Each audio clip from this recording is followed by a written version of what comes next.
We're learning more about China's alleged efforts to interfere in the U.S. political process. The Washington Post is reporting that a group of hackers linked to the Chinese government collected audio recordings from phone calls of American political figures, including an unnamed Donald Trump campaign advisor.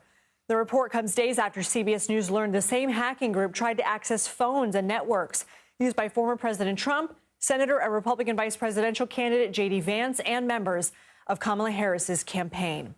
China's alleged influence operations go beyond just the top of the ticket. Last week, Microsoft accused China of targeting down-ballot Republicans who have been critical of Beijing. Krebs joins us now. He's the former director of the Cybersecurity and Infrastructure Security Agency and the chief intelligence officer at SentinelOne. He is also a CBS News cybersecurity expert. Chris, good evening. Thanks for being here. Thanks. What is the ultimate goal of this kind of surveillance? Well, this has been chalked up as a espionage effort.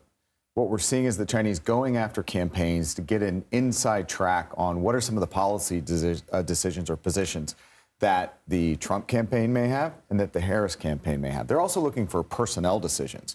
Who are the folks that are going to go into some of the leadership positions in a next administration, so they can start profiling them. They can look for past statements they've made. They can look for compromising information. Again, this is a much more broad espionage campaign. This is not like some of the other things that we've seen out of China lately, known as the Volt Typhoon effort, which is going after critical infrastructure from a disruptive and destructive. This is a classic espionage operation. I mean, so it's kind of twofold. It's getting information about the policies and the people, but it's also potentially trying to find damaging information and have an influence. Yes, absolutely. Look, these security services have long-range plans. They are looking for today's information, but they also want to be in a position so down the road they can anticipate, they know where this team may be or the next team may be going, so that they can position themselves well. How should voters feel about this in the context of the election?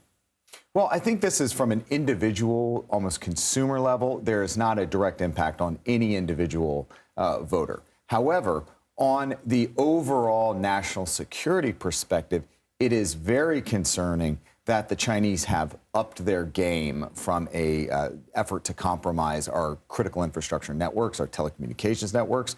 This is also representative of a significant evolution and maturation in their techniques. The Chinese are very, very good, and they have scale. They have hundreds of thousands of operators that they can put on a problem, and this is something that they are looking to gain any edge they can from a political perspective. So if they are very good at this, are we good at protecting, both from maybe a campaign level to a government level? Well, so the campaign piece is something that we've been focused on for the last couple of years, of providing political campaigns where every dollar counts out on the ground game. But providing those resources to campaigns so that they can protect their own networks. They've partnered with technology companies, whether it's Google or Microsoft, over the last couple of years to harden those defenses. From a government perspective, we are pushing the boundary out into Chinese networks to prevent them from trying to launch these campaigns and attacks, to put sand in their gears, so to speak, and disrupt their own operations. But from a bigger critical infrastructure, the private sector perspective, I think we're improving. We're certainly better than we were when I was in the job that Jen Easterly now holds at CISA. And there's still room to grow. And that is what I'm hearing right now out of the U.S. government, is that if it were not for this election, all that we would be talking about, wall-to-wall on the airwaves, would be Chinese aggression in cyberspace and elsewhere. Wow. So I expect this to be a top priority for any administration coming in next January. Okay, Krebs, thank you so much. Always appreciate you being here. Thank you.